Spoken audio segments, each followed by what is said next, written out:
vez al mes. Un tema muy interesante, la relación entre la microbiota intestinal y la esteatosis hepática no alcohólica. Vamos a dejar entonces para escucharle, doctor Vildósola, bienvenido y muchas gracias. Adelante, por favor. Ok. Muchas gracias, Miguel. Muchas gracias, doctor Izaguirre, por su invitación. Trataré un tema realmente que está en estos momentos en la agenda mundial de la medicina. Y es interesante porque estamos a punto de robotizarnos todos con la inteligencia artificial y después de 2000 años, más o menos, de la era cristiana, aparece un, un nuevo fenómeno en la biología humana y está creando muchísima expectativa, aun cuando todavía estamos en el inicio de esto. Esto se trata de la microbiota intestinal. Antiguamente también se le llamaba como flora intestinal, pero de una manera así un poco marginal. Bueno, voy a tratar de compartir con ustedes la presentación. No sé si se podrá ver. Creo que no, ¿no? Todavía no, doctor, comparta su pantalla. Eso es lo que estoy haciendo, pero a ver. No, no, todavía no lo vemos. No, voy a intentar de nuevo. Ahí está. Vamos a compartir la pantalla. Compartir. Ya está entrando. Listo, ya lo vemos. Vemos su pantalla, doctor. Ahora sí. Sí, sí, doctor. Ok, muchas gracias. Muy bien. Este es el título de la charla o conferencia, como que ustedes quieren amablemente llamarla. Es la relación entre la microbiota intestinal y la esteatosis hepática no alcohólica. Esta charla la he dividido en tres partes, digamos. Una primera parte, los conceptos básicos de la microbiota intestinal, y otra parte, los conceptos básicos de la esteatosis hepática no alcohólica. Luego hablaremos un poco de cómo se produce la esteatosis hepática no alcohólica, y cómo se produce también o cómo se realizan los diferentes mecanismos que tiene la microbiota intestinal de acuerdo a las investigaciones tanto preclínicas como clínicas que se han realizado hasta el momento.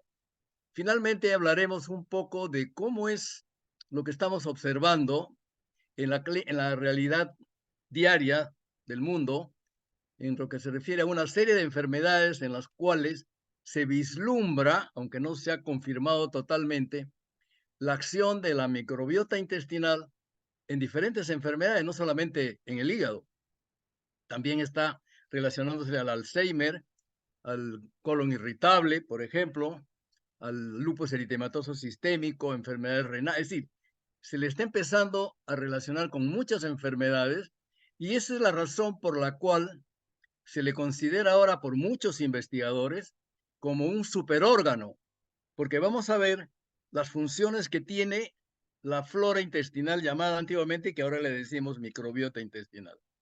Un poco para ya empezar, vamos a poner a pantalla completa esto y vamos a empezar.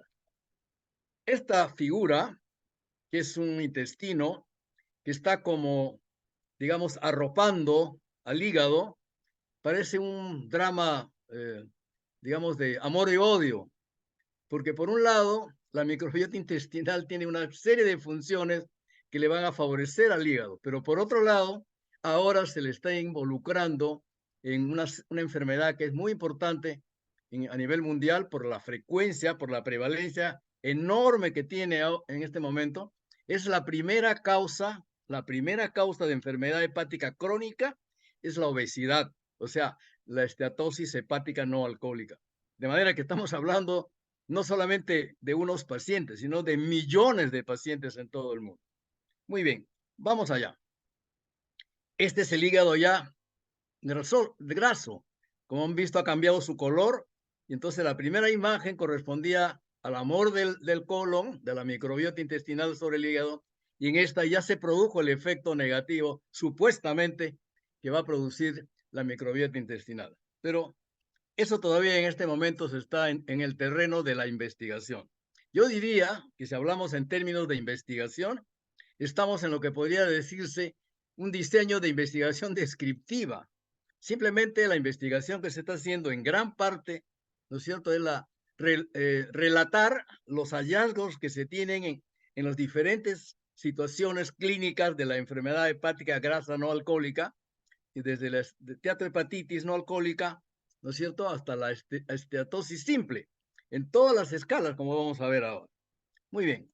Entonces, este es, por ejemplo, el hígado normal, con una imagen histológica, y este ya es el hígado graso. Como ven ustedes, una gran cantidad de vesículas blancas que corresponden a la grasa, y luego ya, cuando empieza a haber un componente inflamatorio con los puntitos negros, que sería la forma más severa previa a la fibrosis, que es la esteatohepatitis no alcohólica. Muy bien. ¿Qué definición tiene la microbiota intestinal? Es el conjunto de microorganismos, todas las bacterias, arqueas, eucariotas y virus presentes en un entorno definido. Cuando ese entorno es el intestino, entonces se le dice microbiota intestinal. Pero también hay la otra palabra o el otro concepto, que es la microbioma, que muchas veces se confunde. Para tratar de delimitar las definiciones o los conceptos de ambos, vamos a decir que la microbioma incluye el hábitat entero de los microbios, es decir, están incluidos todos los organismos, bacterias, arqueas, eucariotes inferiores y superiores, virus, etcétera, y sus genes, y además las condiciones ambientales exteriores en las que se desarrollan estos gérmenes. Entonces, los microorganismos que se alojan dentro de nuestro cuerpo y sobre nuestro cuerpo, a todo eso se le llama microbioma, ¿no es cierto? Para tener claro.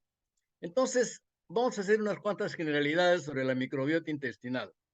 El tracto gastrointestinal humano contiene una comunidad microbiana muy abundante y muy diversa, que reúne, según unos, más de 100 billones de microorganismos.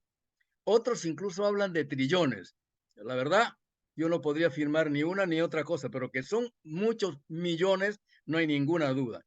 La densidad de células bacterianas en el colon se ha estimado en 10 a la 11 a 10 a la 12 por gramo de eso. ¿Se imaginan ustedes la cantidad de bacterias que tenemos?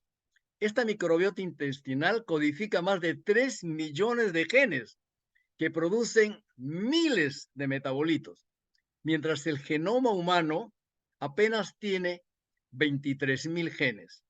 Entonces vean ustedes esa enorme diferencia y la trascendencia que puede tener a futuro inmediato el conocimiento y la acción de esta microbiota intestinal. La tecnología ha permitido identificar filogenéticamente y a identificar los componentes de la microbiota intestinal mediante un análisis de ácidos nucleicos, es decir, se ha extraído el ADN y el ARN, ¿no es cierto?, directamente de las heces. La mayoría de estas técnicas para detectar el ADN y el RN se basan en la extracción del ADN y la amplificación del gen ARN ribosomal, que se le denomina 16S ARNR.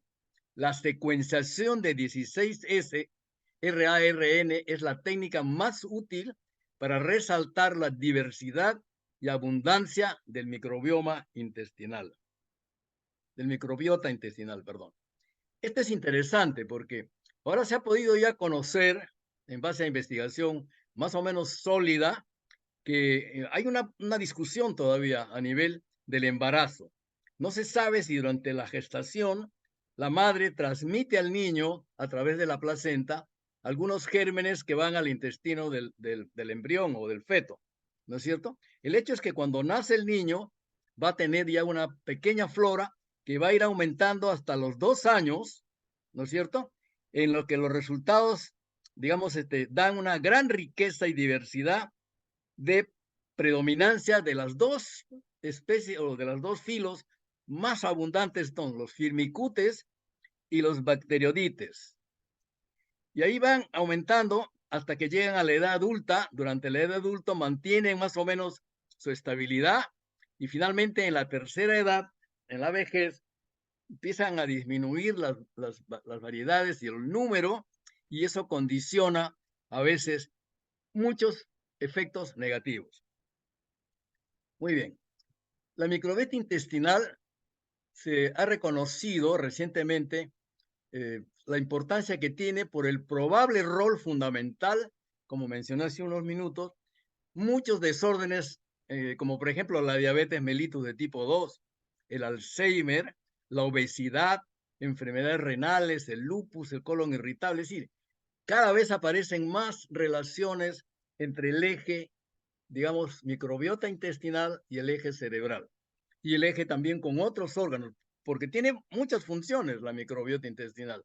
Algo sorprendente que no sabíamos hasta hace muy poco, la verdad.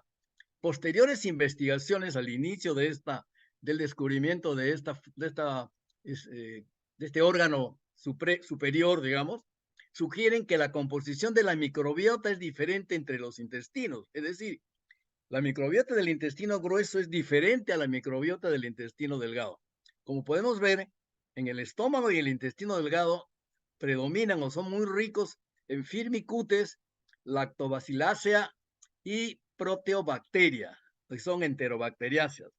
Y el colon es muy rico en bacteriodetes, que son bacteriodeáceas, prebotebaláceas y riquenelayáceas, y Firmicutes, como Lactobacillus y Ruminococácea. Son nombres que incluso nos suenan, nos cuestan trabajo pronunciarlos, porque son especies nuevas que estamos todos aprendiendo y conociendo. Y ahora vamos a ver. La composición de la microbiota intestinal difiere entre cada individuo y está condicionado a muchos factores, como por ejemplo la composición de la dieta, el índice de masa corporal, el tratamiento antibiótico que puede recibir la persona, su estilo de vida, si es sedentario, si es con actividad física, y la condición de la mujer gestante, ¿no es cierto?, que puede tomar una serie de medicamentos, etcétera, como consecuencia de su gestación, y por lo tanto puede alterar la microbiota. Por lo tanto, lo que se puede saber ahora y se afirma que no existe una composición única de microbiota intestinal, ya que es diferente para cada individuo.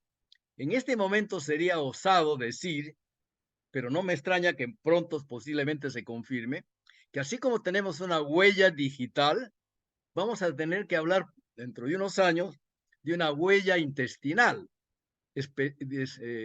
digamos, expresada por la microbiota individual y personalísima que tenemos cada uno de nosotros, que está en función de una serie de factores que vamos a ir conociendo en el curso de esta charla. Cuando esta composición cambia, pueden afectar la salud de los individuos y van a causar muchas enfermedades. Entonces, ya tenemos el primer concepto nuevo, quizás para muchos de nosotros, incluyendo el que habla, de que esto ya era como la huella digital, ya tenemos una microbiota propia, personalísima, como diríamos. Estos son las 4 grandes filos de bacterias: Firmicutes, Bacteriodetes, Actinomicetos, Proteobacterias y Verrucomicrobia. Los filos Firmicutes y bacterioides son los más abundantes de la microbiota intestinal, porque en realidad componen el 90% de toda la microbiota intestinal, ¿no es cierto? Y está formada por más de 200 diferentes géneros: Lactobacillus, Bacillus, Clostridium, Enterococos, Ruminococos, etc. Hay una arquea, que es la Euroarchaeota, y bacteriodetes tienen 2 géneros predominantes, los bacterioides y la prebotela. Esta microbiota intestinal humana son una comunidad compleja de 100 trillones de arqueas y células bacterianas que representan aproximadamente 10 veces las células somáticas dentro del cuerpo. Como ven ustedes, en realidad es un mundo completamente nuevo, tremendamente complejo, y que seguramente va a demorar varios años o décadas, quién sabe, para conocer todos los detalles de este nuevo superórgano que le llaman ahora. Es el único superórgano artificial que tiene el ser humano.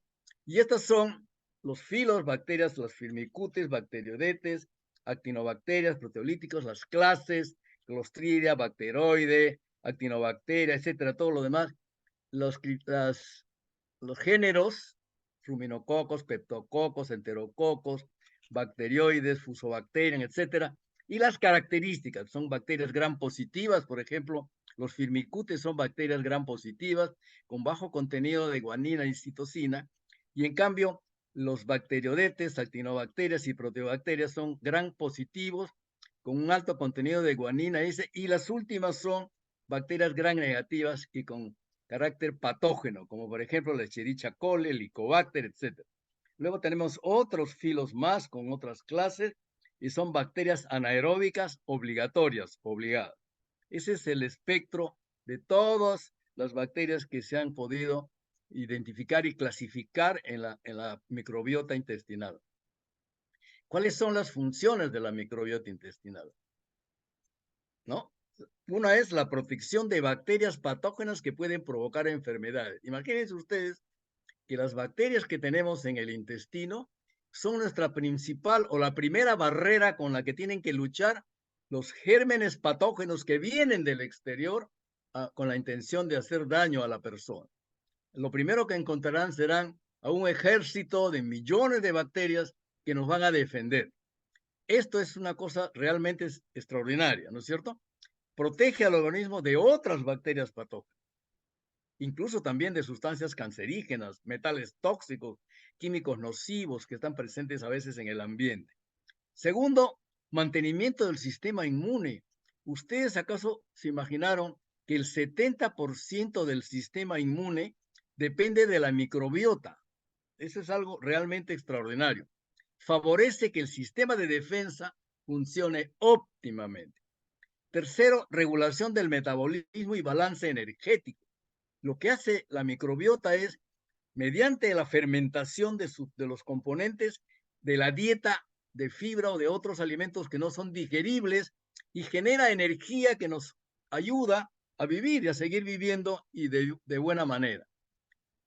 También digestión de los alimentos. La microbiota también contribuye a digerir algunos componentes de los alimentos que el organismo humano no puede digerir ni metabolizar por sí mismo. Por ejemplo, alimentos que generan ácidos grasos de cadena corta insaturados, que son potentes antioxidantes y una importante fuente de energía. Ya nos está mostrando el lado positivo de la microbiota. También ayudan a equilibrar los niveles de colesterol y triglicéridos. Producen vitaminas como la vitamina K y la vitamina B12, regula la secreción de neurotransmisores intestinales, de insulina y péptidos fundamentales para procesos vitales. Miren cuántas cosas está haciendo la microbiota. Ahora vamos a hablar un poquito de la esteatosis hepática, o sea, las generalidades. Desde 1975, la obesidad se ha triplicado en todo el mundo. En el año 2016, en un reporte de la OMS, se tenía que más de 1.900 millones de adultos de 18 o más años de todo el mundo tenían sobrepeso. Y de esos 1.900 millones, 650 millones tenían obesidad. En el 2016 también se dijo que el 39% de las personas adultos de 18 años o más tenían sobrepeso y el 13% eran obesos. Igualmente, se confirmó o se dijo que en ese mismo año que 41 millones de niños menores de 5 años tenían sobrepeso o obesidad. Y además, en el 2016 también se afirmó que había más de 340 millones de niños y adolescentes de 5 a 19 años con sobrepeso y obesidad. Como ven ustedes, es un problema la obesidad o el sobrepeso de magnitud mundial. Es una verdadera pandemia, pero una pandemia que no se va. Al contrario, sigue creciendo. El último reporte que hay sobre la cantidad de personas con sobrepeso y obesidad, 2.400 millones de personas. Entonces estamos hablando de problemas de magnitud universal. Esta es un poco la evolución de una esteatosis hepática, un hígado normal. Acá hay dos cosas que quiero enfatizar porque muchas de las personas que están escuchando probablemente más de una vez le habrán dicho cuando se tomó una ecografía que tienen hígado graso. Muy bien. El hígado graso tiene, esta es su evolución, ¿no es cierto? Entre un 10 a 20% van a desarrollar esteatohepatitis no alcohólica. Esa sería la forma aguda más severa del hígado graso. Y aproximadamente el 25% de esas esteatohepatitis no alcohólica, cuyas siglas en inglés son NASH, progresan a cirrosis, ¿no es cierto? Aproximadamente el 25% de NASH van a progresar a cirrosis. Por eso se dice que la esteatohepatitis no alcohólica o NASH es la forma más severa del hígado graso que puede llevar en un 25%, hasta en un 25% a la cirrosis.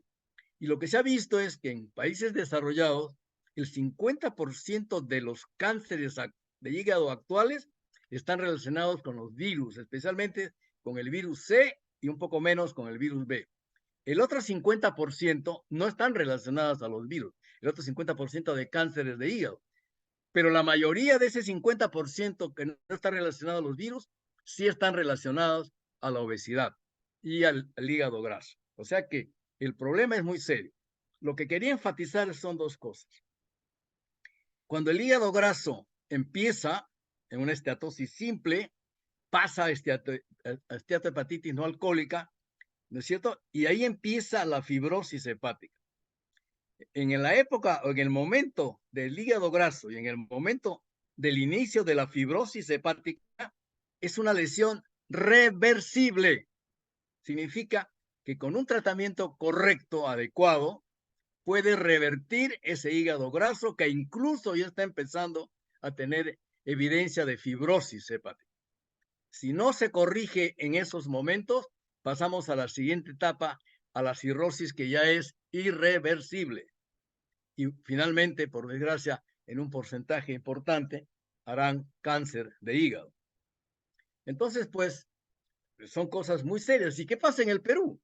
En el año 2015, a propósito del ENDES 2015, el jefe del INEI, en ese momento era el doctor Aníbal Sánchez, reveló que el 35.5% de personas de 15 y más años de edad presentaban sobrepeso y el 17.8% obesidad. En el año 2020, en nuestro país, ya aumentó a 24.6% de la población mayor de 15 años tenían obesidad. Más de 24% de la población mayor de 15 años tenían obesidad, que representó un aumento de 3.6% comparado con el 2017. La incidencia fue más alta ¿en dónde? En las áreas urbanas, mucho más que en las áreas rurales. En las urbanas, 26.9% y en las áreas rurales, 14.5%. Este problema de salud pública está presente en el 35.8%, de mujeres y en el 35.2% de hombres. Los mayores de 15 años con sobrepeso es mayor en la costa con 38.9%, en la selva con 32.2% y en la sierra con 31.7%. La esteatosis hepática no alcohólica, ¿no? El hígado graso, ya definiéndolo de una manera más sencilla, es la acumulación de grasas de tipo triglicéridos y otras grasas dentro de la célula hepática. La cantidad de ácidos grasos libres va a depender del equilibrio entre los procesos de entrega y los de eliminación. En otras palabras, la condición más comúnmente asociada con la enfermedad del hígado graso es el síndrome metabólico. Por eso que le han cambiado el nombre ahora. Ahora ya no se dice enfermedad hepática grasa no alcohólica, sino se dice esteatosis hepática relacionada a un síndrome metabólico. Se ha cambiado el nombre. Exactamente no me acuerdo si es todas las palabras que he dicho, pero ya se ha sacado la palabra grasa y obesidad, porque se dice que ese era estigmatizador de las personas.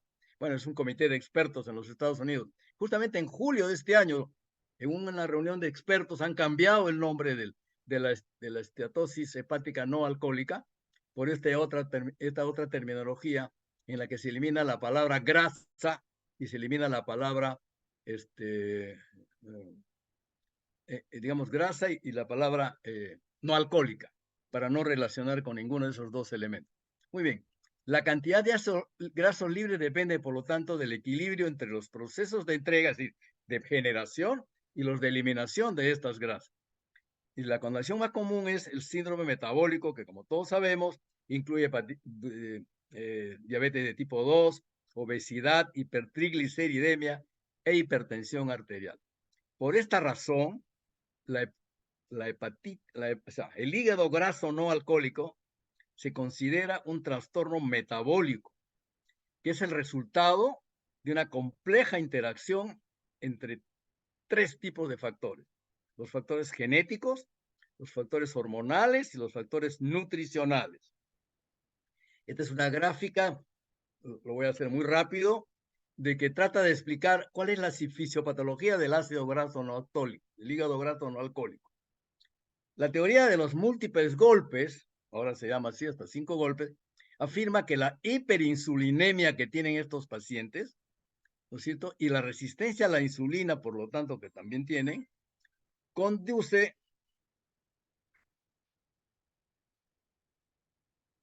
a un aumento de los ácidos grasos libres circulantes. Estos son captados por los hepatocitos y por diferentes rutas metabólicas producen el hígado graso no alcohólico. El proceso se inicia con una esteatosis simple, es decir, con un poco de grasa en el hígado, sin reacción inflamatoria y menos fibrosis.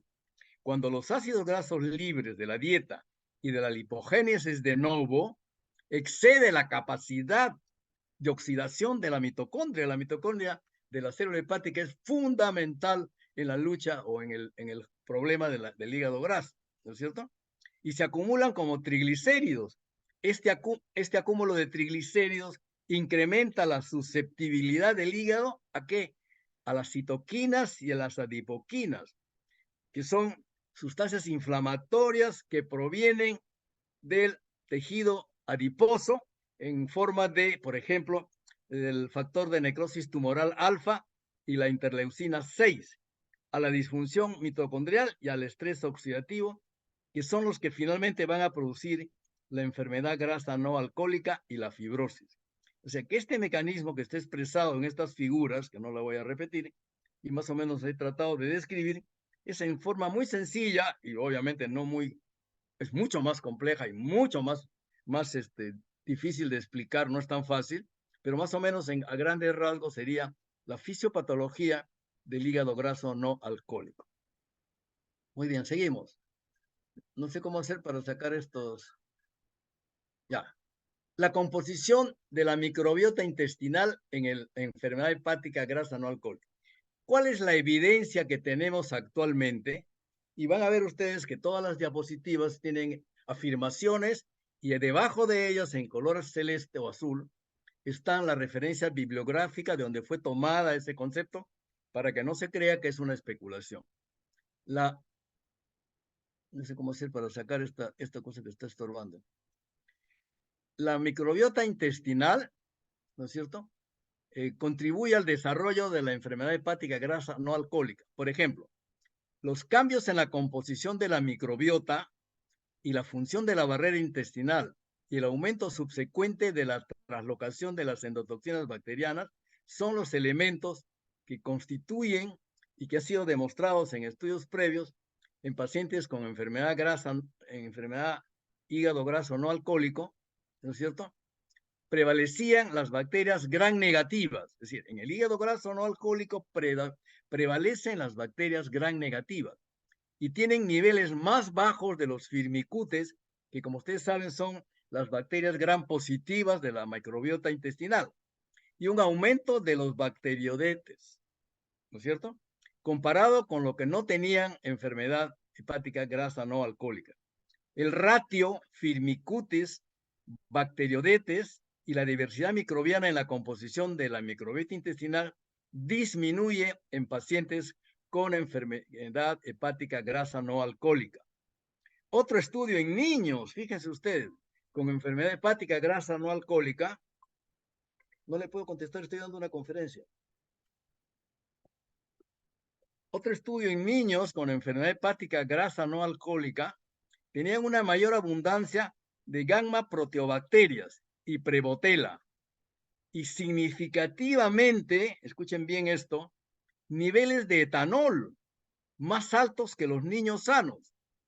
Pero si los niños no toman alcohol, Se pregunta uno, ¿cómo tienen etanol en la sangre estos niños? ¿Por qué? Porque la microbiota intestinal, una de las cosas que hace, como vamos a ver un poquito más adelante, es producir etanol endógeno, que es la que contribuye, sin ninguna duda, a las lesiones que observamos en los pacientes con enfermedad hepática grasa no alcohólica. Muy bien. ¿Qué pasa? Que no se puede, no lo puedo. Está estático, composición de la No se puede, microbiota. no se puede, ya, Ahí avanzó ya. y ahora sí, ya. Jin y colaboradores encontraron, por ejemplo, en 60% de pacientes chinos con enfermedad hepática grasa no alcohólica, una elevada producción de alcohol por parte de la Klebsiella pneumoniae. Esto sugiere que en la enfermedad hepática grasa no alcohólica, que ahora a partir de ahora le voy a decir EGNA, ¿no es cierto? Hay una alteración en la microbiota intestinal debido a un exceso de producción endógena de alcohol. Lo mismo que pasaba en los niños, pero acá es en adultos. Recientemente se desarrolló un panel de biomarcadores derivados de la microbiota intestinal para hacer el diagnóstico no invasivo de fibrosis avanzada en la enfermedad hepática grasa no alcohólica. Y este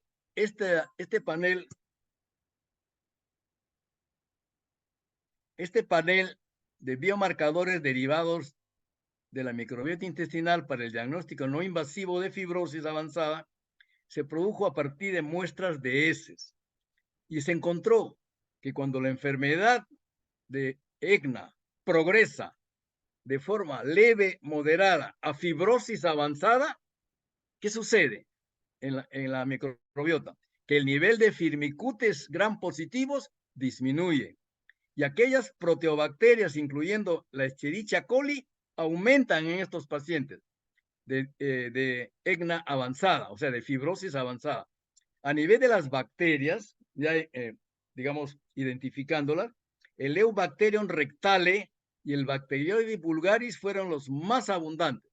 Esto significa que en algún momento de esta enfermedad, tanto en niños como en adultos, como acabo de mostrar, se produce una cantidad de etanol, de alcohol endógeno de parte del organismo y por intervención de la microbiota intestinal. Y eso tiene un rol fundamental, no solamente en la descomposición de la estructura de la microbiota, como vemos, disminuyen los firmicutes y aumentan los bacteroidetes, sino que además empiezan las lesiones a nivel del hígado. Esto simplemente está en este momento, en este terreno que tiene que ser corroborado con investigación futura. Por otra parte, otro estudio encontró que la severidad de la EGNA estaba asociada con la microbiota intestinal. ¿Cómo pudieron sacar esta conclusión? Porque se identificó un abundante incremento de bacteroides asociados con NASH, o sea, con la esteatohepatitis no alcohólica. Y la abundancia de ruminococos estaba independientemente asociada con fibrosis. Esto sugiere, según los investigadores, que la microbiota intestinal no es estable durante el progreso de la enfermedad. Además, que también había, junto a esta alteración en el colon, había un sobrecrecimiento bacteriano en el intestino delgado, que es otro fenómeno que todavía no está ni siquiera estudiado de una manera ya preliminar. Eso nos puede dar otra sorpresa, porque normalmente el intestino delgado no contiene las cantidades que tiene el colon de bacterias. Pero en esta enfermedad se produce un sobrecrecimiento bacteriano. ¿Cuál es el significado de este sobrecrecimiento bacteriano del intestino delgado, donde se produce la absorción de los alimentos en la enfermedad hepática grasa? No lo sabemos. En este momento no sabemos. Pero que está el hecho, está concretamente demostrado. Entonces, tomando los resultados de estos estudios que he mencionado, ¿no es cierto? Se llega a la conclusión que estarían demostrando que es totalmente diferente la composición y número de la microbiota intestinal en la enfermedad hepática grasa no alcohólica y en la esteatohepatitis no alcohólica. O sea, en los dos momentos de la evolución de la enfermedad grasa del hígado, la enfermedad hepática grasa no alcohólica, que es la menos severa, y la esteatohepatitis alcohólica, no alcohólica, que es la más severa, la microbiota intestinal tiene una composición diferente. Pero ¿cuál es el significado de eso? Todavía no lo sabemos, pero ya está el hecho comprobado. Entonces, la barrera intestinal de la enfermedad hepática grasa no alcohólica tiene 4 componentes: la bacteriológica, la química, la física y la inmunológica. Y todas estas 4 barreras juegan. Perdón, un ratito. Por favor, estoy dando una conferencia, no puedo contestar. Por favor. Juegan importantes roles en el mantenimiento de la estabilidad del intestino para resistir los desplazamientos de la microbiota intestinal. La bacteriológica la acabamos de ver. La química, la barrera física intestinal, consiste en la capa mucosa del intestino y de las células epiteliales que están en la capa mucosa. Una creciente evidencia ha demostrado que la microbiota intestinal podría influenciar las propiedades de la capa mucosa intestinal. Eso es muy importante. ¿Por qué? Porque gran parte del problema que genera la microbiota intestinal cuando tiene alteraciones patológicas, digamos, es la posibilidad de la traslación ¿cómo se llama? De las sustancias tóxicas. Un metaanálisis que se realizó en 128 pacientes con enfermedad grasa no alcohólica encontró que el 39.1 de esos pacientes ya son pacientes humanos. He puesto muy poca información preclínica en ratas porque la verdad es que sería confundir un poco más la cosa. He puesto casi toda la información que he podido extraer ha sido en seres humanos. De esos pacientes mostraron una permeabilidad intestinal incrementada, mientras solo el 6,8% de los controles sanos. O sea, otra evidencia, hay más permeabilidad intestinal en los pacientes con enfermedad hepática grasa no alcohólica frente a las personas sanas. Esto también significa que tiene que tener una explicación. ¿Por qué pasa eso? ¿Cómo actúan esas bacterias que están incrementadas en estos pacientes? ¿O son consecuencia o son la causa del problema del hígado graso? En particular, los pacientes con NASH, o sea, con esteatohepatitis no alcohólica, son los que presentaban una mayor permeabilidad intestinal. Muy bien. ¿Cómo hacemos para sacar esto? Ahí está. Muchos estudios que se han realizado sugieren que el eje lipopolisacáridos, receptores tipo pH, LPS, TRLS, están estrechamente relacionadas al desarrollo de la EGNA. Ustedes saben que el lipopolisacárido es el principal componente de la membrana externa de las bacterias gram negativas. Y el ácido lipoteichoico es derivada de bacterias gram positivas. Y estas son las principales endotoxinas que cuando se aumenta la permeabilidad intestinal pueden traspasar la pared intestinal, entrar al torrente circulatorio y producir efectos negativos en muchos órganos, particularmente en el hígado, porque como todos ustedes saben, toda la sangre que se recoge de los intestinos van a pasar a través de la porta por el hígado y ahí podrían producir su efecto dañino, ¿no es cierto? Entonces ellos son, pues, estas dos toxinas, los típicos patrones de activación molecular de los patógenos. La LPS ligada a una proteína que se denomina LPB, que es una proteína soluble de fase aguda, ¿no es cierto? Está ligada a la endotoxina bacteriana. Cuando los hepatocitos sienten la presencia de la endotoxina, rápidamente sintetizan LPB y lo segregan dentro del sistema circulatorio justamente para neutralizar la endotoxina bacteriana. Miren ustedes ese mecanismo de defensa que tiene el organismo.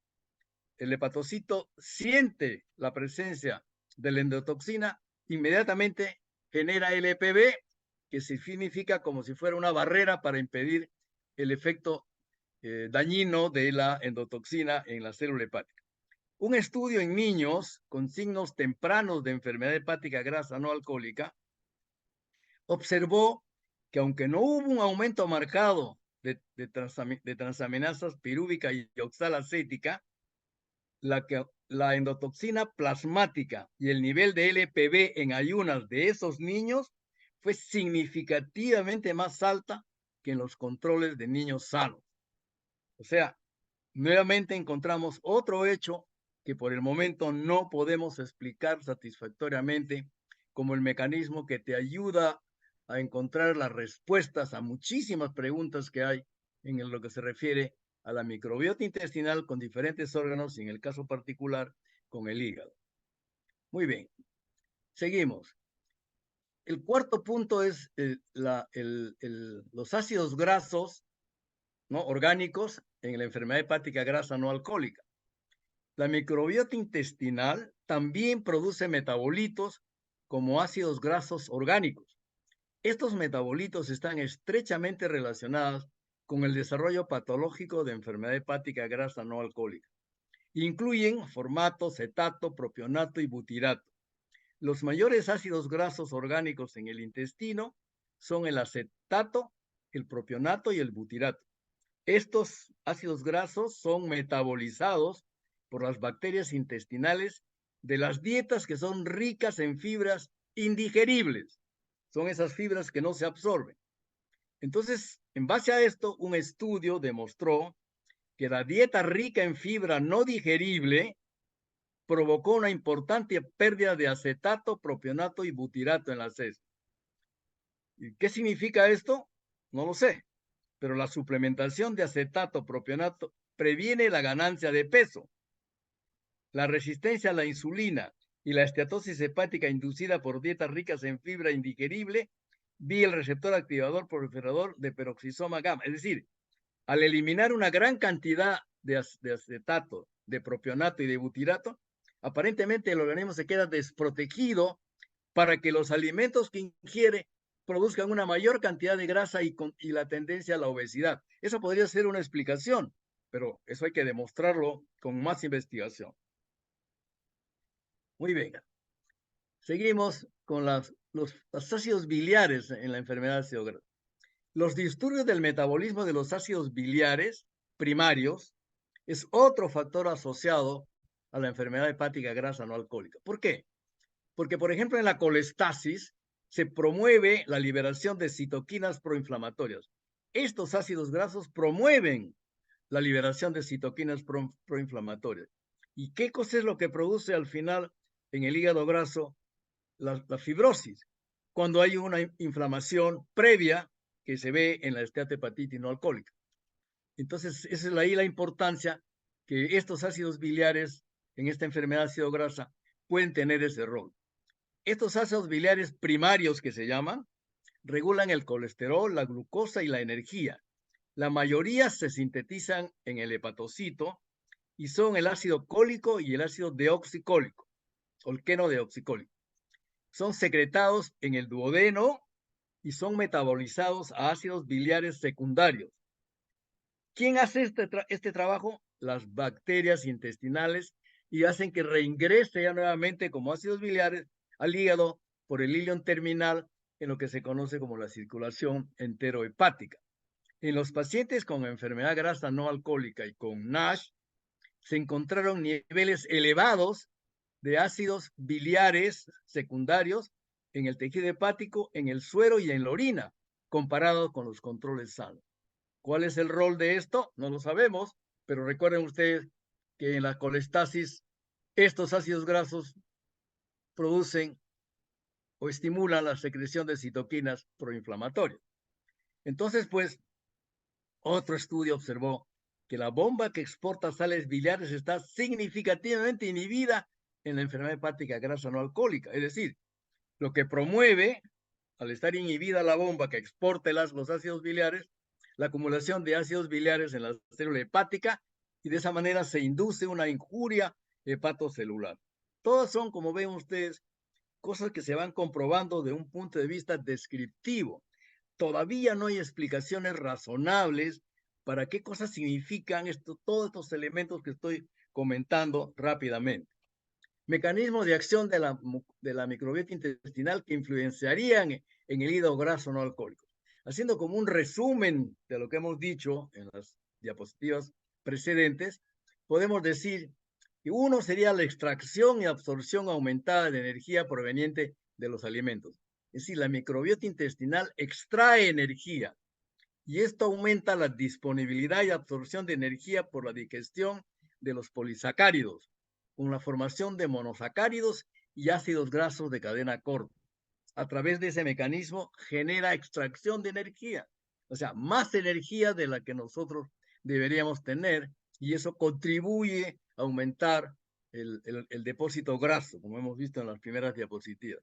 También aumenta la permeabilidad intestinal, que hemos visto que contribuye a una cascada proinflamatoria, una disminución de la disponibilidad de ácidos biliares, que aumenta también la permeabilidad intestinal, una reducción de colina disponible que contribuye a una alteración en el metabolismo lipídico, y finalmente un aumento en la producción de etanol endógeno, o sea, del alcohol endógeno que producen la microbiota intestinal.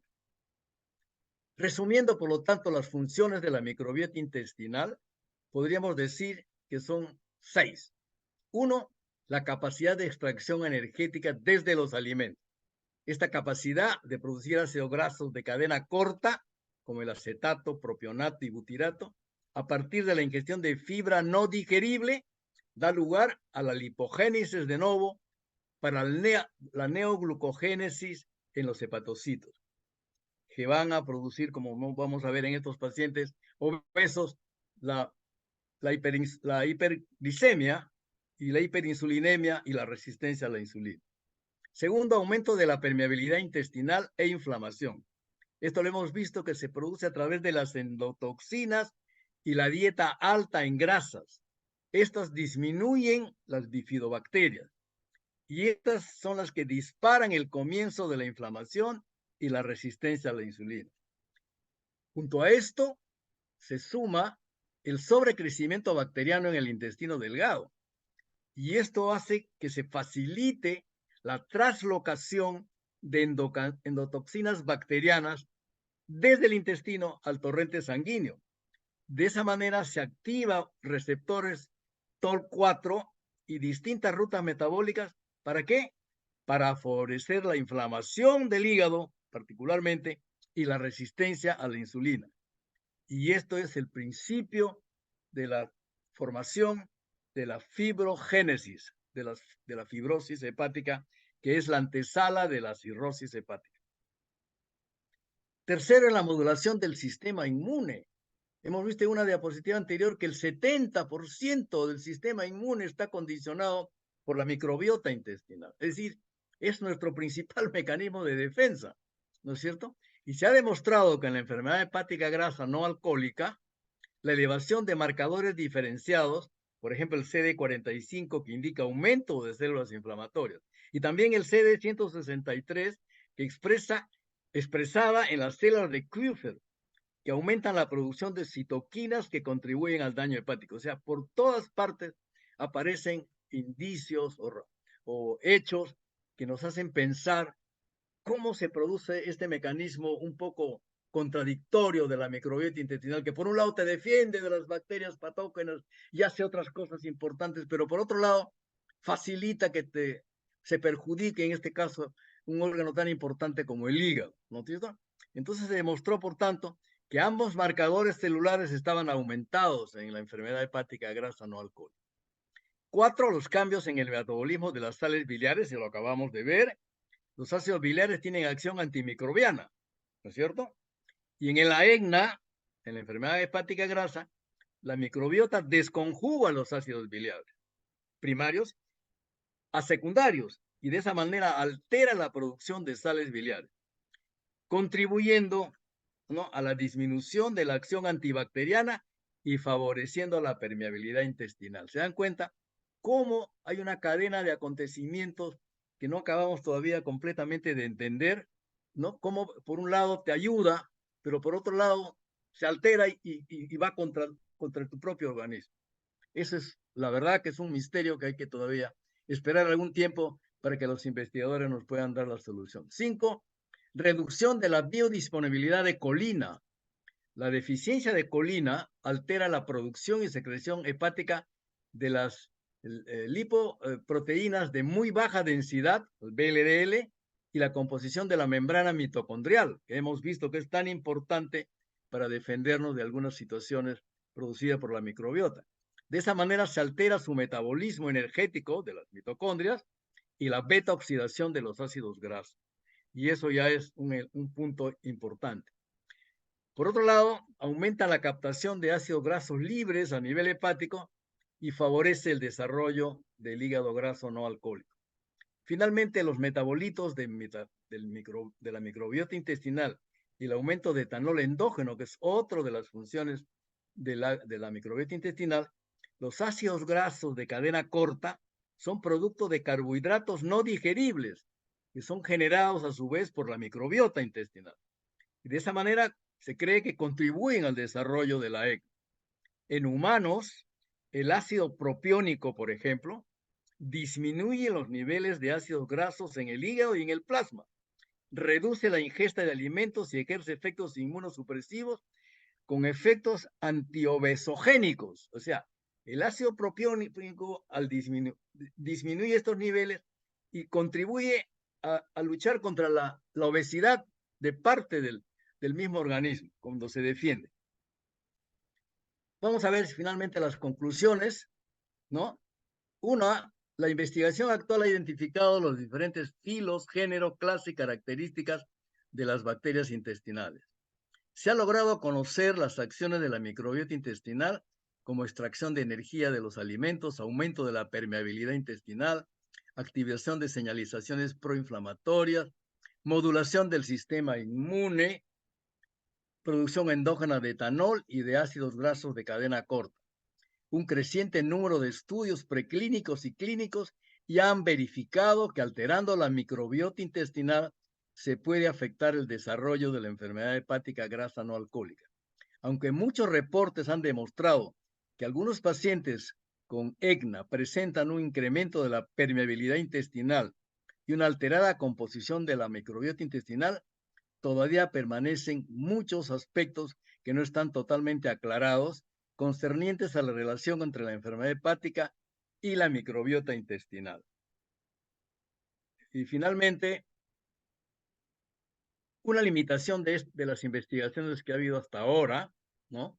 Y que lo critican muchos de los autores y de los investigadores, es que la mayoría de los estudios se han basado en una fracción de pacientes, incluyendo técnicas desafiantes, o sea, nuevas técnicas que todavía no están estandarizadas.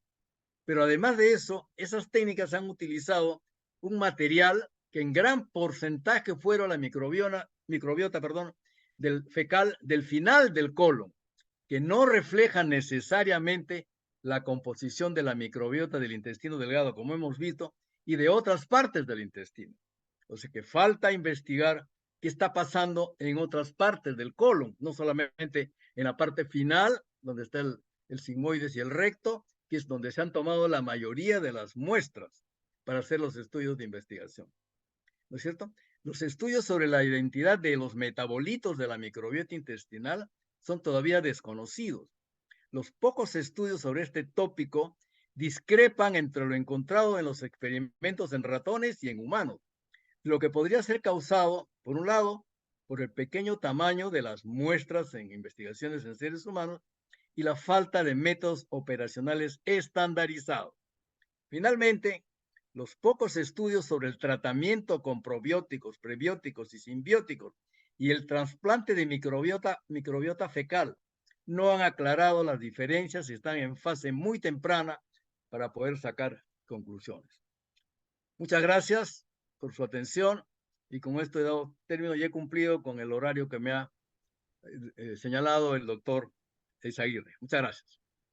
Muy amable, doctor Vildósola, muchas gracias por su presentación, muy ilustrativa como siempre y muy pragmática en la explicación, que siempre tiene usted esa bondad y esa característica de presentarnos. Muy bien, estimados colegas, queda abierta pues las preguntas, el debate, alguna intervención tal vez eh, para terminar esta fase con las preguntas o intervenciones de ustedes. Para comenzar el diálogo, doctor, aquí en Lima, he sido testigo de excepción, digamos así, de un colega, amigo, médico, y que dentro de la terapia alternativa, y él empezó como terapia alternativa, sin embargo, está haciendo ahora trasplante de materia fecal en pacientes que tienen problemas con alergia, con este tipo de enfermedades relacionadas a, a la inmunidad, con muy buenos resultados, ¿no? Son pocos, lógicamente, los casos que él tiene, me cuenta, pero en su experiencia, ¿qué opinión le merece esta terapia, este tratamiento? Sí, claro. En realidad es una de las alternativas terapéuticas que se tiene, pero el problema, vuelvo a insistir, solamente vamos a hacer trasplante de la microbiota que predomina en la zona rectal y de la parte final del sigmoide. ¿Y qué está pasando en el resto del colon con respecto a la microbiota? ¿Será la misma? ¿Será la misma composición? ¿Serán las mismas proporciones? Es difícil de saber eso. Justamente es una de las limitaciones de la investigación que han hecho notar muchos investigadores en el mundo, ¿no? Tenemos que tener más información. Se están haciendo trasplantes, como ha mencionado el doctor, por supuesto. Y es probable que en muchos casos sean efectivamente con resultados buenos, ¿no? Pero no se puede afirmar categóricamente que eso sería un tratamiento. Todavía no lo sabemos, porque hay que ver cómo. La técnica, además, todavía debe estar, digamos, debe estar, digo, porque yo no lo he hecho nunca, no lo he visto hacer tampoco, pero debe ser, digamos, una técnica todavía que necesita perfeccionarse, ¿no? Y una de las perfecciones tiene que ser cuando tengamos la información de qué está pasando en en la microbiota de las otras partes del intestino. La doctora Maritza Plasencia. A Maritza, ver, por favor, adelante. adelante, Maritza. Ok, doctor, muchísimas gracias. Muchas gracias y felicitarlo por hacernos comprender que todavía aún nos falta conocer. Bueno, justamente hay estudios relacionados con la microbiota y sobre todo en relación al uso irracional de antibióticos, ¿no? Donde se desplaza totalmente cuando se usan antibióticos y principalmente de última generación. Entonces, sí hay estudios que se están realizando en ese tipo de reemplazo, ¿no? Para poder salvar y evitar que pues destruya la flora. Por otro lado, concuerdo con usted cuando dice los estudios realizados en animales de experimentación son discordantes con los estudios que se realizan en seres humanos. De hecho, los roedores no tienen el efecto de uso que nosotros como humanos tenemos en cuanto a a la dieta y por lo tanto son diversas, ¿no? Em, Genéticamente vamos a encontrar totalmente diferenciadas esas microbiotas, ¿no? Entonces, concuerdo también que hay necesidad de estandarizar los estudios, principalmente para ver los genotipos en los cuales se está trabajando. Entonces, es muy apresurado decir si es que existe una homología entre lo que se hace en los animales versus lo que podría proyectarse en los seres humanos. Eso era mi apreciación, doctor, y muchas gracias. Muy excelente su charla. Ok, muchas gracias por tu felicitación. Efectivamente, ¿no? Como digo, estamos en una etapa y aquí permíteme hacer una reflexión, digamos que si ustedes quieren un poco filosófica, que generalmente los filósofos son los que vuelan en las nubes. Ahora ya hay nubes también digitales, ¿no? O sea, pero estas son otras nubes. En realidad hemos demorado 2000 años, ¿no? En la era cristiana para encontrar o para, digamos, empezar a investigar y a conocer. Y somos seres tan perfectamente creados que nada sobra en nuestro organismo. El que nos creó pues realmente un super genio, ¿no es cierto? Porque ha creado todo de una manera que recién estamos conociendo. Estamos empezando, todavía no nos conocemos en la intimidad y en la integridad biológica de nuestro cuerpo. Estamos terminando esto. Han pasado 2000 años para saber esto, para empezar a discutir sobre esto, a debatir sobre este tema. ¿Y cuántos años más pasarán hasta que se tengan ya las respuestas como acaban de expresar los dos profesores que han hecho una pregunta? No sé cuántos años más pasarán, ¿no es cierto? Y no es tan fácil tampoco, ¿no? Porque ahora probablemente no se invierte tanto dinero en esto como si se invierte en tecnología. No tengo nada contra la tecnología, por supuesto. Me parece que es muy bien. Lo que no puedo aceptar, y no lo voy a aceptar, es que seamos súbditos de la tecnología, capturados, prisioneros de la tecnología. Yo creo que el ser humano tiene que manejar la tecnología y no ser manejado por la tecnología. ¿Por qué? Porque todavía tenemos muchas cosas que aprender, tenemos muchos vacíos en nuestro conocimiento de nuestro propio cuerpo. Y ¿se imaginan con toda esa tecnología si la volcáramos al conocimiento del ser humano, de las enfermedades? ¿Cuántas cosas se avanzarían? ¿Cuántas cosas más sabríamos? Pero bueno, no es tan fácil, ¿no? Porque hay Doctor muchos Vildosola, intereses detrás de las cosas. doctor Sí, Vildosola, en el chat ha escrito Henry, dice, la vitamina E, ¿qué función cumple en el ¿quién, tratamiento del quién, hígado Henry? graso?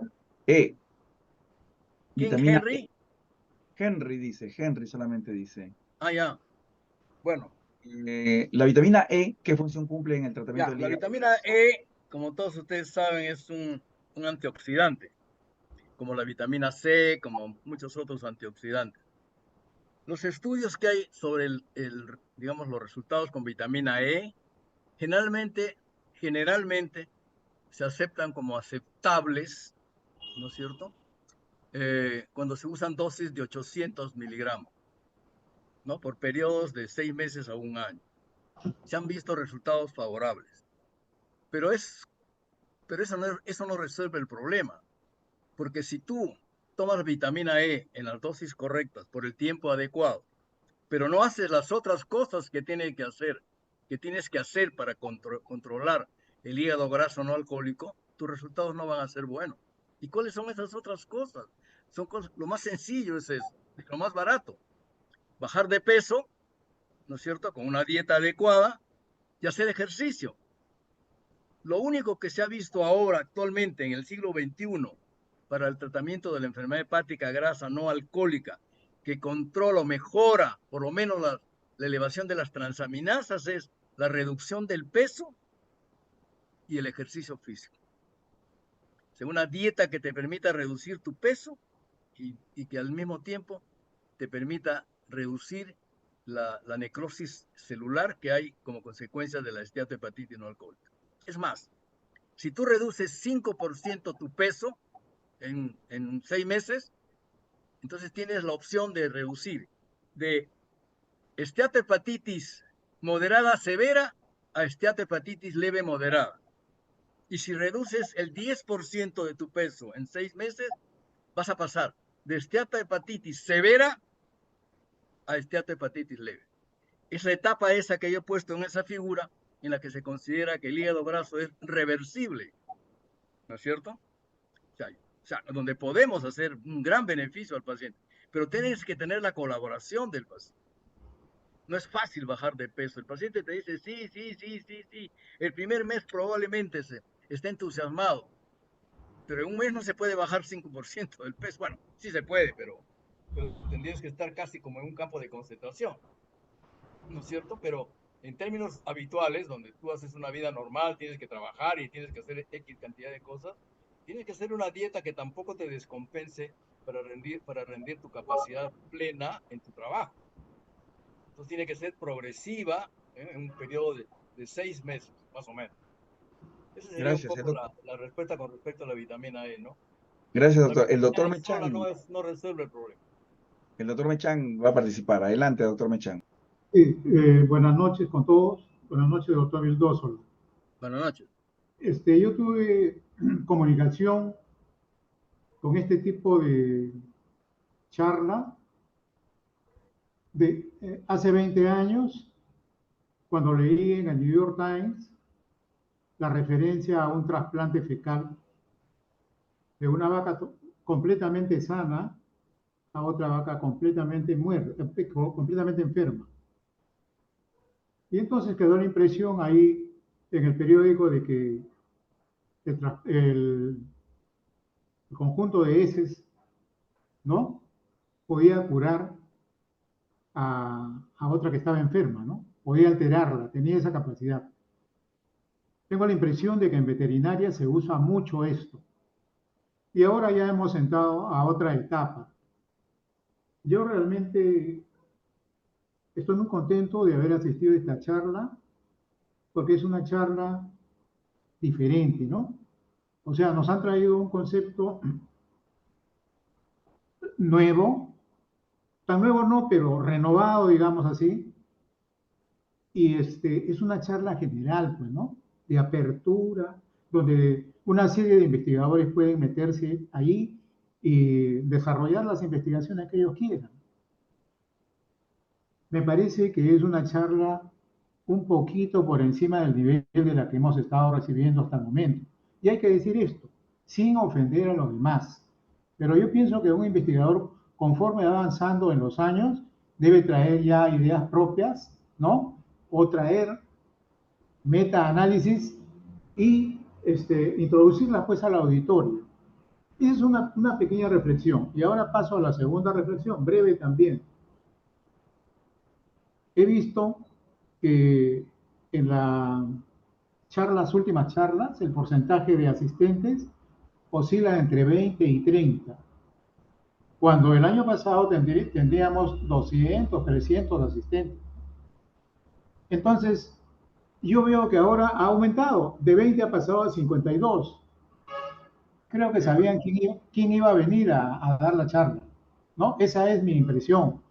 Entonces, tenemos pues que avanzar también en este aspecto, pero a mí me ha gustado, tengo que decirlo, la charla del doctor y también la charla del doctor Ronceros, porque él con su charla Medicina de Precisión también ha traído un tema nuevo, ¿no? Y que causa pues regocijo, ¿no? Porque apertura nuevos campos de investigación acá. O sea, muchas felicitaciones al doctor Vildósola por su charla. Muchas gracias. Muchas gracias. ¿Serías tan amable de decirme tu nombre porque no lo he escuchado bien, por favor? Mi apellido Mechan Méndez Víctor. Ah, ya, el doctor Mechán. Sí. Ah, ya. ¿Cómo está, doctor Mechán? Buenas noches. Muchas gracias por su concepto. Doctor Vildósola. Efectivamente, ¿no? O sea, la idea acá es traer, digamos, no en forma de show, porque no es un show, sino en forma de aporte para debatir, para conversar, para enterarnos de las cosas que están sucediendo en el mundo de la medicina, que no sean necesariamente relacionados solo a la tecnología, sino también a cómo está funcionando nuestro organismo, qué cosa está pasando, qué estamos encontrando nuevo que nos haga cambiar algunas actitudes y algunos comportamientos frente al, especialmente diagnósticos y terapéuticos frente a los pacientes, ¿no? Entonces yo creo que eso es importante. Muchas gracias por sus conceptos. Escribió en el chat el doctor Javier Tafur. Felicitaciones, doctor Vildósola. ¿Cómo Sí, se ¿qué tal? explicaría el rol de la microbiota en diabéticos con esteatosis hepática?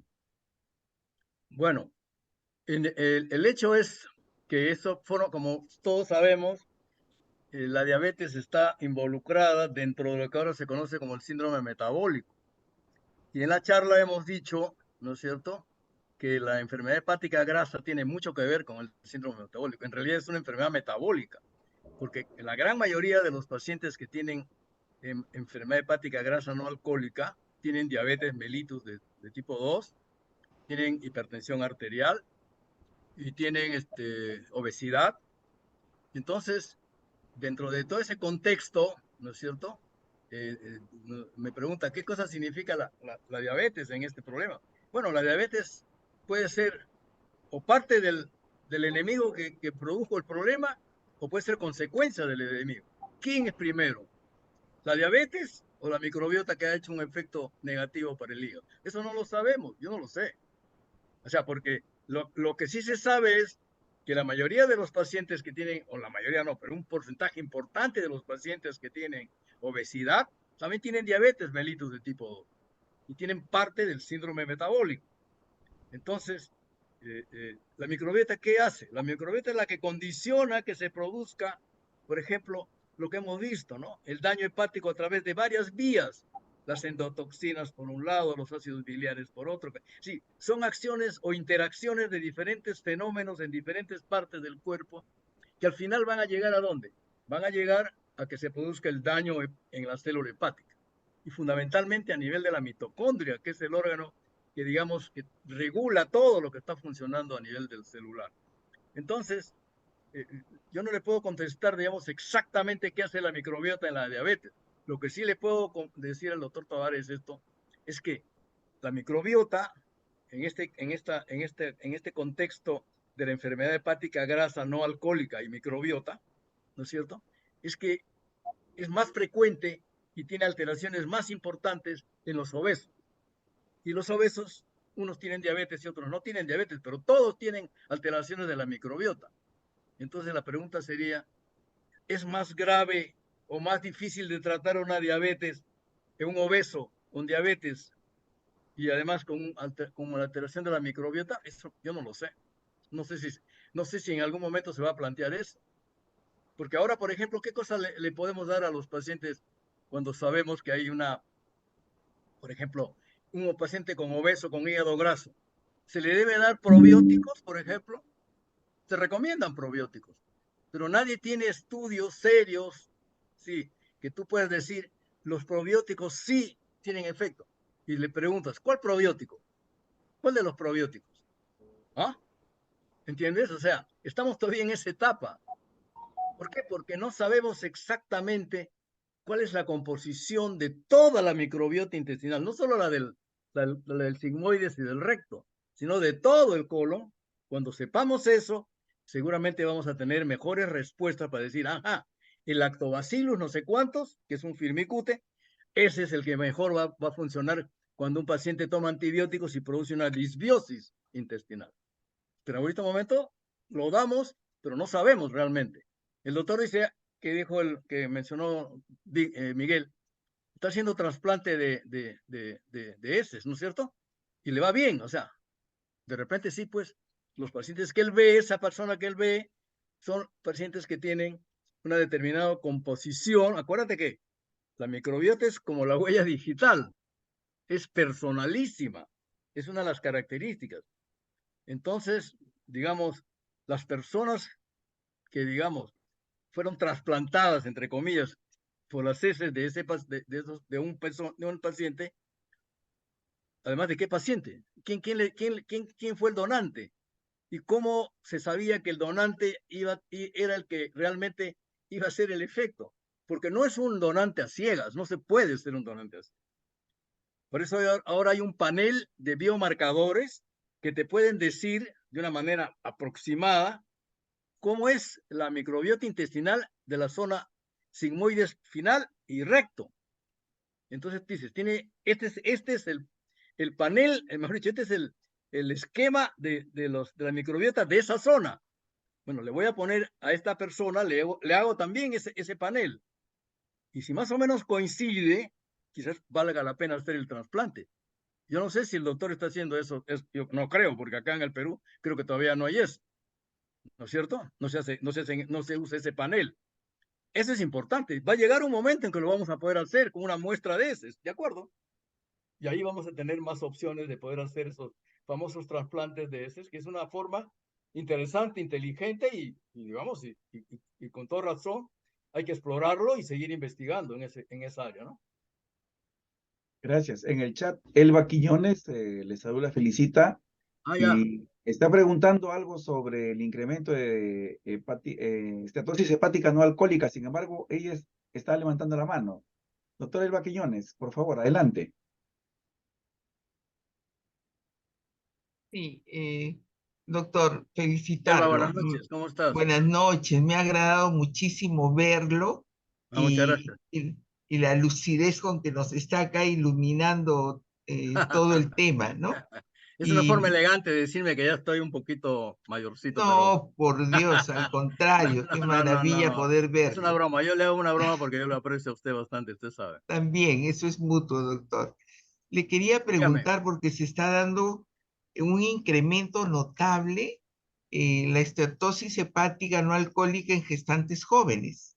Así Y es. desde ese punto de vista, ¿qué se tendría que hacer desde el punto de vista de la prevención, no?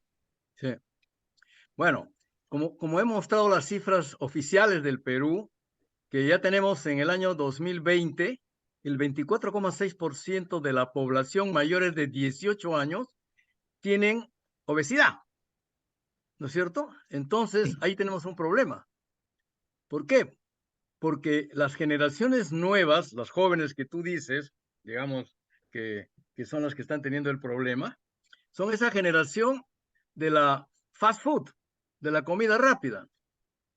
Y entonces ahora estamos viendo más obesidad en los adolescentes y en los jóvenes, en los adultos jóvenes, justamente por esas transgresiones dietéticas de tipo de esa transculturización gastronómica absolutamente absurda en un país que tiene la comida más rica del mundo. Aceptar esa transculturización gastronómica no me parece que tiene mucho sentido, ¿no? Tenemos una comida espectacular y sin embargo estamos comiendo esa comida que tiene una enorme cantidad de grasas, ¿no?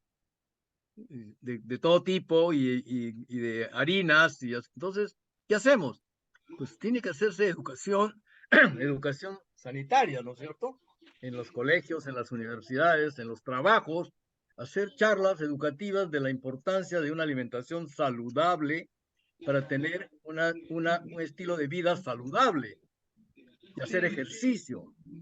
Sí, esos son los dos elementos más simples para poder hacer.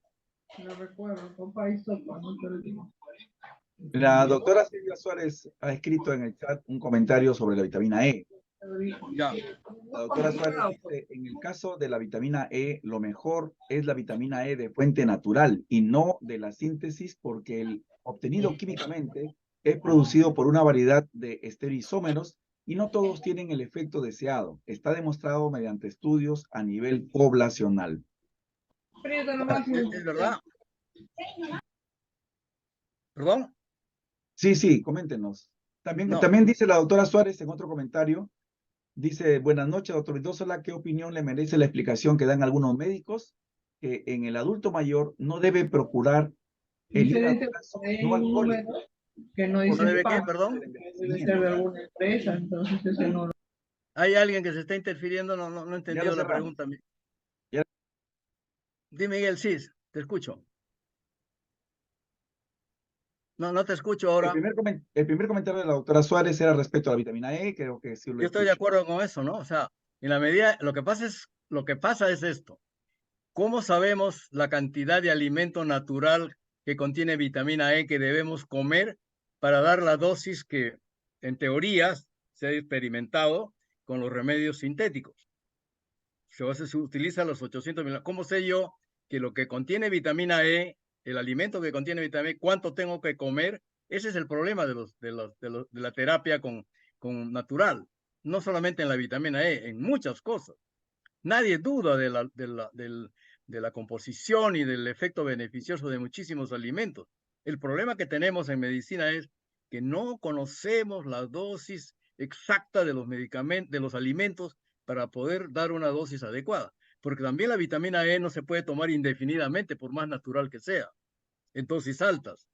Y para tratar un hígado graso, lo que recomienda la ciencia, digamos, ortodoxa, que está utilizando medicamentos vitamina E sintética, es 800 miligramos al día, ¿no? Por periodo de un año, por lo menos para tratar de controlar. Pero finalmente, como digo, si no controlas la obesidad y el sedentarismo, la vitamina E, sea natural o sea artificial, va a tener poco efecto.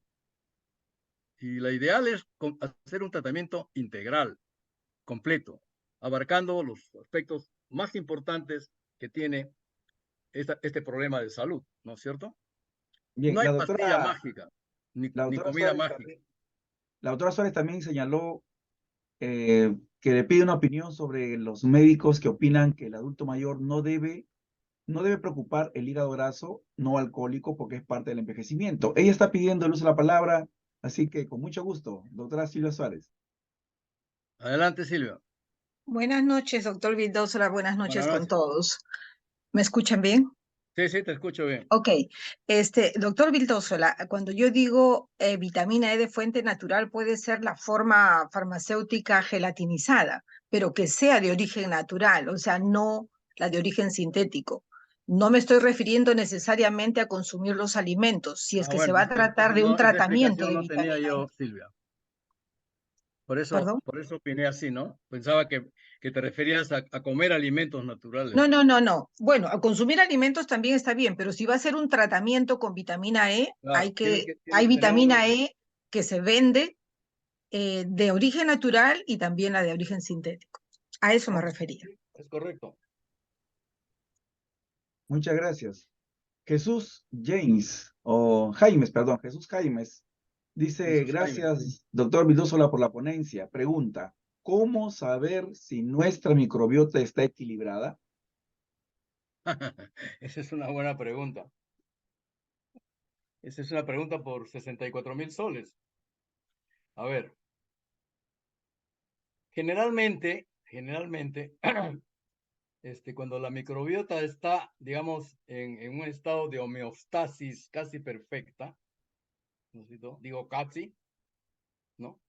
Generalmente lo que sucede es que tenemos menos trastornos digestivos funcionales que le llamamos ahora nosotros. Por ejemplo, hoy día en la mañana he visto una paciente en el instituto, una señora de 51 años, que además de que había sido operada de un cáncer de mamas en 7, 8 años, además de eso tiene una rosácea, ¿ya? Y esta señora, el dermatólogo que la vio, le recetó doxiciclina para su rosácea. Ustedes saben que la doxiciclina es una tetraciclina moderna de dosis baja, pero ella está tomándolo ya no sé cuántos meses. Y entonces va a consultar porque tiene, después de almorzar, se le hincha el abdomen y coma lo que coma y no hay forma de que se controle eso. Obviamente con una gran cantidad de gases, etcétera, ¿no? Entonces, si tú dices, si esta persona está permanentemente tomando un antibiótico por tratarse de una enfermedad X, es obvio que va a alterar la microbiota y va a producir una disbiosis. Entonces, tenemos que buscar, básicamente, para poder hablar de una microbiota sana, ¿no?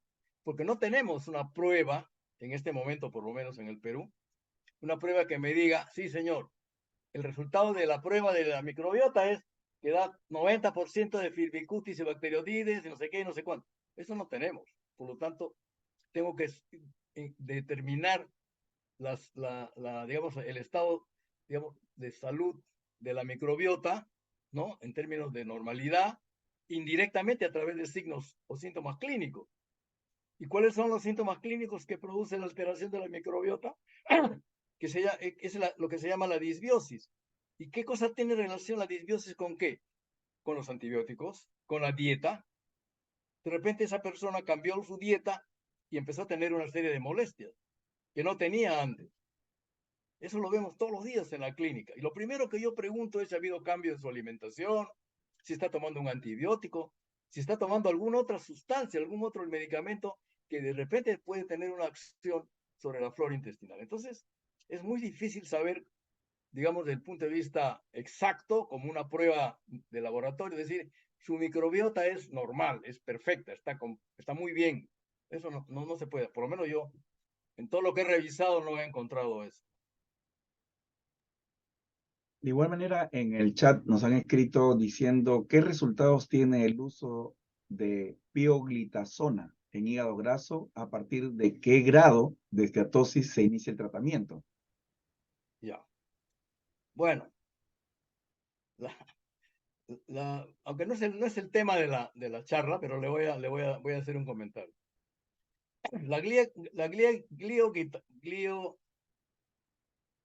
¿Cómo es? La glitazona es un antidiabético, es de una familia de antidiabéticos que sí tiene efecto sobre la diabetes, pero vuelvo a decir, o sea, el problema del hígado graso, yo creo que es un error pensar que una pastilla puede ser la solución. No, no es una pastilla, no va a ser una pastilla la solución. Te puede ayudar, pero no es la solución. Porque mientras tú no bajes de peso y reduzcas la obesidad, ¿no es cierto? Y por lo tanto, haces una lucha frontal al síndrome metabólico que tiene esa persona, que tiene obesidad, que tiene diabetes, que tiene hipertensión. Entonces, si no haces una lucha frontal a través de un régimen alimenticio correcto, a través de la reducción del peso, a través del ejercicio programado, etc., y le das glioplitazona, o como se llama, no me acuerdo bien el nombre, entonces no vamos a encontrar una solución. Porque el problema de los pacientes es que cuando tú le dices, te voy a dar una pastilla para el hígado graso, ya se olvida de las otras cosas, porque la gente cree que todo lo resuelven las pastillas o los medicamentos, y eso no es verdad. El paciente tiene que tener la responsabilidad de colaborar en su tratamiento a través del diálogo, pero para eso el médico le tiene que explicar por qué es indispensable que usted baje de peso. ¿Por qué es indispensable que usted controle bien su diabetes? ¿Por qué es indispensable que usted haga ejercicio? Si entiende eso el paciente y le doy el antidiabético que estaba mencionando el doctor, ok, entonces estamos en el camino correcto. Pero si voy a decir, te voy a dar este medicamento que te controla tu diabetes y de paso te arregla tu hígado graso, yo creo que eso no es correcto. No es correcto porque además no creo que tenga resultado. Le puede controlar la diabetes, por supuesto, sintomáticamente, pero que le controle el hígado graso, no creo. No. En ninguno de los estudios que yo he leído sobre hígado graso se reporta que eso es la solución del problema. En el De manera que mismo yo no voy tenor de los a cansarme de medicamentos, repetir en todos los sitios donde voy que el hígado graso es un problema mucho más complejo desde el punto de vista metabólico que el resolverse con una simple pastilla, ya sea vitamina E, natural o no natural, ya sea un antidiabético. No, señor. El hígado graso es un problema muy complejo desde el punto de vista metabólico, endocrinológico y por lo tanto de actitud, de estilo de vida. Si no cambias eso, puedo asegurar que no tendrás éxito en el tratamiento. un poco como que ya ha resuelto la pregunta que está en el chat, uso de la admetionina. ¿Tiene ¿La qué? alguna utilidad? Admetionina. Admetionina. Todas Adenosil, tal las vez. preguntas que me hagan o me puedan hacer sobre algún medicamento para el hígado graso,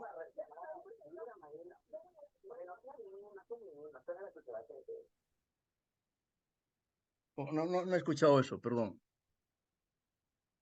¿Cómo es? ¿Cómo es Miguel? ¿El medicamento? Sí, no, ¿cómo es lo que preguntó el doctor?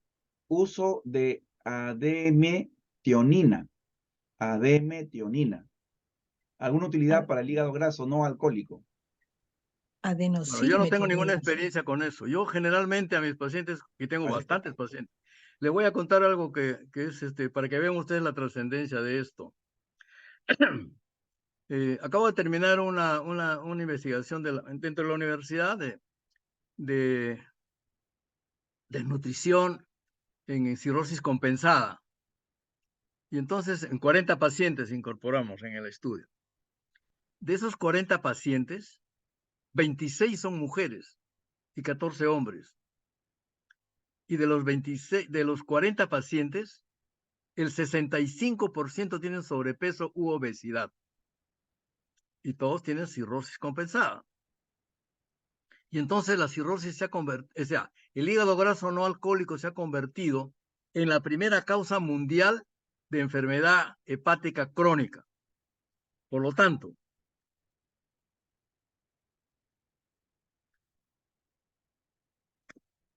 discúlpeme, me dio un estornudo. Por lo tanto, la enfermedad hepática crónica no se puede resolver de una manera simple. Es un problema extremadamente complejo que implica una serie de cambios en la actitud del paciente. Por eso es que yo prefiero convencer al paciente si es un obeso, que baje de peso, que haga ejercicio, etcétera. Porque eso definitivamente es mejor y más barato que cualquier nuevo medicamento. O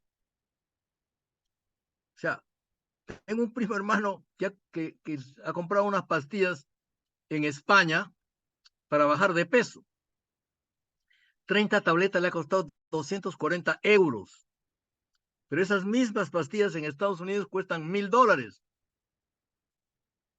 ¿Y ha bajado de peso? Claro que ha bajado de peso. Y mi pregunta es, ¿va a tomar toda la vida esas pastillas? ¿Qué va a pasar cuando deja de tomar? ¿Habrá efecto de rebote? O sea, por eso digo que el problema no es estar esperanzado en pastillas. Pastilla puede ser un elemento complementario que te ayuda. El problema es cambiarle el chip, como se dice ahora, al paciente para que se dé cuenta que cosas más simples, pero que son más sacrificadas y difíciles de cumplir, como es una dieta que te haga bajar de peso, hacer ejercicio, etcétera. Entonces, esas dos cosas es fundamental a nivel mundial, en todos los congresos del mundo en este momento, cuando hablan del hígado graso, tratamiento. Te dicen que el tratamiento es este, y luego te hablan de como 20 medicamentos que están experimentando los laboratorios para ver si funciona en los pacientes. Pero va a ser, como digo yo, y quiero repetirlo e insistir, va a ser desde el punto de vista de un tratamiento complementario, un complemento al tratamiento de base que tiene que ser la reducción del peso, el ejercicio y si hay diabetes, el control de la diabetes, desde el punto de vista farmacológico. Pero la pastilla solita que te haga todas las cosas a favor de eso, lo veo bien difícil. Aquí nos dicen que responda, por favor, lo de soslayar el efecto deleterio de la dieta inadecuada en el adulto mayor. ¿Vale la pena corregir su dislipidemia? ¿Existen hepatoprotectores o solo No, existen dietas saludables? existen dietas saludables, no conozco ningún medicamento hepatoprotector. Eso es puro marketing. El mejor efecto hepatoprotector es una alimentación adecuada y una vida sana, un estilo de vida sano, saludable. Esa es la verdad. O sea, de verdad, la gente tiene mucha esperanza de que una pastilla le resuelva los problemas. Está pasando lo mismo que con la resonancia magnética. Un paciente, cualquier cosa que tenga, lo primero que le viene a la mente es una resonancia magnética. Como si fuera la palabra maravillosa, ¿no? Que resuelve todo. Eso no es verdad. Absolutamente no es verdad. Y lo de soslayar el efecto deleterio de la dieta inadecuada en el adulto mayor, ¿vale la ¿Pero a qué pena? le llamamos dieta inadecuada, Miguel? O sea, una persona que baja de peso con una dieta bien dirigida, ya sea por un médico o con el apoyo de una nutricionista, se le da todos los elementos necesarios para su nutrición, con proteínas, con etcétera, todo calculado para su peso y su edad y todo. Eso es, no, ¿qué quiere decir dieta inadecuada? O sea, más daño le hace la obesidad que tomar una dieta sana. Eso lo tengo claro. No, yo no conozco, bueno, dieta inadecuada sería que a alguien se le ocurra decir, ¿sabe qué? No comas carne, no comas pescado, pero eso no es así. Cuando se habla de una dieta o una alimentación saludable para bajar de peso, es una dieta que está científicamente preparada por gente experta y que conoce su trabajo. ¿No es cierto? O sea, no es cuestión de darle así nomás una dieta que coma lo que se le ocurre. No, tampoco es así. Por eso digo que en medicina uno tiene que conversar con el paciente. Uno tiene que explicarle al paciente cuál es su responsabilidad en su tratamiento. Que no crea él que el responsable de su tratamiento es el doctor y la pastilla. No, señor. El responsable del tratamiento es el paciente, su familia más cercana, la pastilla y el doctor. De acuerdo, ahí sí estoy de acuerdo. La doctora Marta Martín ha escrito: felicitaciones, doctor Vildósola, por tan excelente e ilustrativa conferencia. Nos deja un importante mensaje: cuidarnos, bajar de peso y hacer ejercicios. Sí, claro. Definitivamente, Martita. Eso es, todos debemos hacer eso. Y te les aseguro que viviremos más y mejor. porque ahora nos preocupa mucho la calidad de vida de las personas, ¿no? Entonces, quisiéramos beber, y además la gente cada vez vive más, ¿no? Yo tengo, mira, yo tengo aquí alrededor de donde yo vivo, en unas 10 cuadras a la redonda, 3 pacientes que entre los 3 suman 306 años. Un señor que tiene 102, una señora que tiene 100 y la otra señora que tiene 102 también, que es viuda. Entonces, y la verdad que hasta donde yo veo, son pacientes que están bastante aceptablemente saludables. Por supuesto, no tienen la movilidad y la agilidad, nada, ¿no? Pero personas que conversan de una manera normal, realmente, y eso hay cada vez más pacientes de edades avanzadas. Y entonces, pues, pero, como ha dicho Elba Quiñones, está preocupada porque hay mucho hígado graso en las gestantes jóvenes, ¿sí? Pues, esas nuevas generaciones que se alimentan con comida rápida, ¿no?